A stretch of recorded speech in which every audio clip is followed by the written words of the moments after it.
Assalamualaikum warahmatullahi wabarakatuh. Saya Nolaili binti Muhammad Kamil, nombor matrik I16201496. Okey, hari ini kumpulan saya akan membentangkan tajuk berkaitan dengan kaedah kuliah yang ke-20 dan 21. Kaedah kuliah yang ke-20 ialah perbuatan mencakupi kepentingan umum lebih utama daripada kepentingan sendiri. Okey, di dalamnya terdapat beberapa aspek iaitu pengenalan, huraian kaedah, rumusan kaedah, hukum furuk dan pengecualian daripada kaedah. Okey, kita masuk yang pertama iaitu pengenalan, yang mana kaedah ini lebih kepada mengutamakan kepentingan yang umum berbanding kepentingan diri sendiri. Allah menyuruh hamba-Nya mengutamakan orang lain dalam segala hal, bahkan berkaitan dengan ibadah haji juga menjadi perkara yang kedua. Okey, di sini walaupun ibadah haji ni wajib bagi yang mampu, tetapi sekiranya ada perkara yang lebih utama, maka ibadah haji ni akan menjadi perkara yang kedua. Seterusnya, huraian kaedah iaitu sesuatu perbuatan yang memberi faedah dan manfaat kepada orang lain, tidak mengutamakan kepentingan diri sendiri. Maksudnya dekat sini kita mengetepikan kepentingan kita. Kalau ada sesuatu perkara yang berlaku, contohnya orang dalam kesusahan, kita mesti tolong orang. Kita tidak boleh pentingkan diri sendiri. Sebagai contoh, kita tengok dekat rumusan kaedah, iaitu amalan yang bersifat umum dan kepentingan ramai lebih utama berbanding amalan peribadi. Contohnya, pengurusan jenazah lebih utama daripada solat sunat. Kalau ada kematian, kita mestilah urus jenazah tu secepat mungkin. Kita tak boleh nak buat ibadah sunat sehingga kan melewat-lewatkan pengurusan jenazah, ataupun kita tak uruskan langsung. Perkara ni tak boleh. Kita mesti mengutamakan perkara yang lebih umum dan yang penting dulu, dan perkara itu mestilah memberi manfaat dan faedah kepada orang lain. Okey, itu saja. Seterusnya saya serahkan kepada presenter seterusnya. Okey, Assalamualaikum warahmatullahi wabarakatuh. Nama saya Rohazizah binti Ismail, nombor matrik I19103713. Okey, hari ini saya akan bentang tentang hukum furuk, yang mana hukum furuk ini terbahagi kepada 3 kaedah. Okey, kaedah yang pertama adalah kaedah yang mengatakan bahawa amalan fardu kifayah lebih utama daripada amalan yang fardu ain. Seperti contoh, amalan fardu kifayah seperti pengebumian jenazah. Sekiranya ada salah seorang yang melakukannya, yang menguruskan pengebumian jenazah, maka dia telah membebaskan kewajipan umat Islam, seluruh umat Islam. Manakala kalau melakukan amalan fardu ain pula macam solat 5 waktu, dia hanya dapat membebaskan dirinya sahaja. Okey, kaedah yang kedua adalah kaedah yang mengatakan bahawa menuntut ilmu lebih utama daripada sembahyang sunat. Yang mana kalau kita menuntut ilmu, kita dapat memberi manfaat dekat orang lain. Tetapi kalau kita melakukan sembahyang sunat, kita hanya dapat memberi manfaat terhadap diri kita sendiri. Okey, kaedah yang terakhir adalah amalan dan ketaatan yang lebih utama ialah dengan mengikut kadar kemaslahatan yang lahir daripadanya. Yang mana dijelaskan dekat sini, amalan dan ketaatan itu menjadi lebih utama dengan mengikut kadar kemaslahatan yang lahir daripadanya. Okey, yang seterusnya adalah pengecualian daripada kaedah, yang mana hukum furuk yang terkecuali daripada kaedah mestilah tidak bersifat mutlak, dan ada pengecualian yang kadang-kala ibadah fardu ain menjadi lebih utama. Seperti contoh, beriman kepada Allah, beriman kepada Rasul, berjihad dan menunaikan haji, yang mana perkara-perkara yang berkaitan dengan keimanan. Okey, dekat sini ada hadis yang telah diriwayatkan oleh Abu Hurairah melalui sabda Nabi SAW. Maksudnya, ketika baginda ditanya berkaitan amalan yang paling utama, baginda bersabda beriman kepada Allah dan Rasulnya. Baginda ditanya lagi, selepas itu apa? Baginda bersabda, berjihad pada jalan Allah. Baginda ditanya lagi, selepas itu apa? Baginda bersabda, haji mabrur. Yang mana ia adalah salah satu hadis yang terkecuali daripada kaedah, yang mana kadang-kadang ibadah fardu ain itu menjadi lebih utama. Sekian itu daripada saya. Sekian, terima kasih.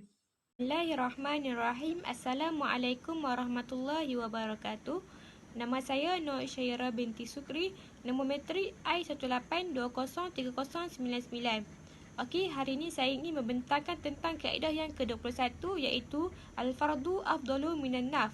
Amalan fardu lebih utama daripada sunat. Okey, huraian kaedah yang bermaksud amalan wajib ini lebih besar ganjaran pahalanya berbanding dengan amalan sunat. Okey, seperti yang kita tahu, perkara wajib ini sesuatu yang diberi pahala apabila kita melakukannya, dan apabila kita tidak melakukannya, kita akan mendapat dosa. Okey, contoh perkara wajib yang kita buat adalah solat 5 waktu, berpuasa di bulan Ramadan dan sebagainya. Firman Allah Ta'ala yang bermaksud, sesungguhnya solat itu merupakan kewajipan yang telah ditetapkan atas mukmin dan mukminah. Surah An-Nisa ayat ke-103. Kaedah ini juga selaras dengan pensyariatan amalan wajib dan mestilah ditunaikan oleh setiap mukallaf. Sesiapa yang meninggalkannya tanpa keuzuran, maka dia akan dikenakan ancaman siksa. Okey, kita masuk kepada amalan sunat. Amalan sunat ini adalah sesuatu yang diberi pahala jika kita melakukannya, dan apabila kita meninggalkannya, kita tidak akan mendapat dosa. Contoh perkara sunat adalah solat sunat, puasa sunat, bersedekah dan sebagainya. Amalan sunat juga adalah merupakan pilihan sama ada kita ingin menunaikannya ataupun meninggalkannya. Selain itu, amalan sunat ini adalah amalan tambahan untuk menampung kekurangan di dalam ibadat wajib kita. Okey, kita masuk kepada sumber asal kaedah, yang mana pengambilan serta perumasan kaedah ini berdasarkan hadis sabda baginda sallallahu alaihi wasallam dalam hadis qudsi yang diriwayatkan daripada Abu Hurairah radhiyallahu anhu. Wa ma taqarraba ilayya 'abdi bi syai'in ahabba ilayya mimma aftaratu 'alaihi wa ma yazalu 'abdi yataqarrabu ilayya binawafili hatta uhibbah. Maksudnya, tidak ada cara yang paling aku sukai terhadap hambaku yang mendekatkan dirinya kepadaku, melainkan dengan mereka melakukan apa yang telah aku wajibkan atau fardukan terhadap mereka. Dan sentiasalah hambaku mendekatkan diri kepadaku dengan menjelaskan ibadat-ibadat sunat sehingga aku mengasihinya. Okey, kita tengok pula kepada sumber asal kaedah yang kedua, dirumuskan berdasarkan hadis yang diriwayatkan daripada Abu Hurairah radhiyallahu anhu. Inna rabbakum yaqulu kullu hasanatin bi ashri amsalihha ila sab'i ma'atin di'fi. Yang bermaksud, sesungguhnya Tuhan kamu berfirman, setiap amal kebajikan digandakan dengan 10 seumpamanya sehingga 700 kali ganda. Okey, rumusan kaedah yang mana Imam Al-Haramain ni ada menyatakan bahawa para imam mujtahid menjelaskan Allah mengkhususkan kepada Rasulullah dengan sesuatu amalan fardu atau wajib atau dasar untuk memuliakan dan sekaligus membesarkan ganjaran pahala. Gandaan dan ganjaran untuk satu amalan fardu ini sekurang-kurangnya 10 ke 700 gandaan. Ini dapat dilihat berdasarkan hadis di atas yang menyatakan bahawa amalan fardu ini adalah lebih utama daripada amalan sunat. Bismillahirrahmanirrahim. Nama saya Aira Rashika binti Mak Ruslan, I18203096. Seterusnya kita masuk kepada hukum furuk. Ibadat dan amalan sunat yang dilakukan pada bulan Ramadan digandakan seperti melakukan ibadat fardu pada bulan-bulan yang lain. Manakala ibadat fardu yang dilakukan pada bulan Ramadan pula digandakan 70 kali ganda. Maksudnya di sini, apabila kita melakukan ibadat atau amalan sunat di dalam bulan Ramadan, ianya akan digandakan seperti kita melakukan ibadat fardu pada bulan-bulan yang lain. Manakala apabila kita melakukan ibadat fardu dalam bulan Ramadan, ianya akan digandakan sebanyak 70 kali ganda. Seterusnya, pengecualian daripada kaedah. Yang pertama, membebaskan hutang orang yang berhutang yang berada dalam kesukaran serta terdesak lebih utama daripada menangguh pembayaran atau menangguh hutang. Sedangkan hakikatnya konteks tersebut pembebasan hutang sunat hukumnya, namun menunda atau menangguhkan hutang adalah wajib hukumnya. Walau bagaimanapun, amalan sunat itu yang lebih utama dan lebih besar ganjaran pahalanya.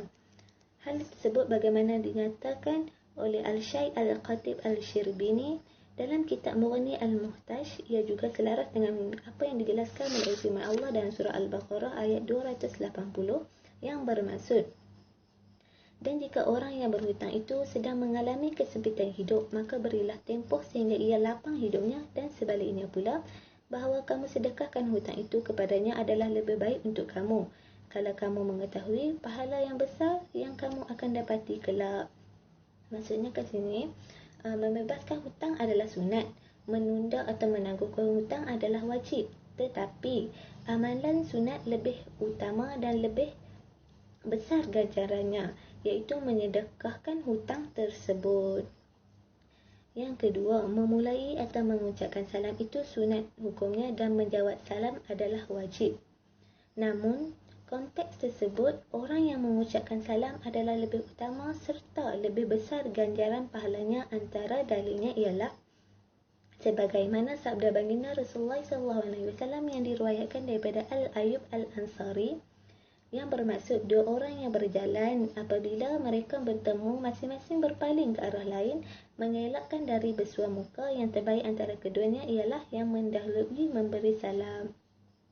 Jadi, situasi tersebut ialah apabila dua orang bertemu tetapi masing-masing melarikan diri untuk bersua muka, maka di antara keduanya itu seseorang yang lebih baik ialah orang yang memulai dengan memberi salam. Yang ketiga, berwuduk atau mengambil wuduk sebelum tiba waktu solat itu adalah sunat hukumnya. Selain itu, ia lebih utama daripada wuduk setelah tiba waktu, iaitu wajib hukumnya. Hal tersebut bermaksud kerana berwuduk sebelum tiba waktu solat mengandungi banyak kemaslahatannya. Dan yang terakhir, menurut apa yang disahkan oleh Imam Al-Nawawi dalam Syarah Al-Muhazzab serta beliau mengakuinya dalam Rawdah Al-Talibin, azan dan muazzin merupakan ibadat sunat. Namun begitu, ia lebih utama atau lebih afdal daripada menjadi imam yang merupakan fardu kifayah atau fardu ain hukumnya. Sekian itu sahaja daripada kumpulan kami. Terima kasih.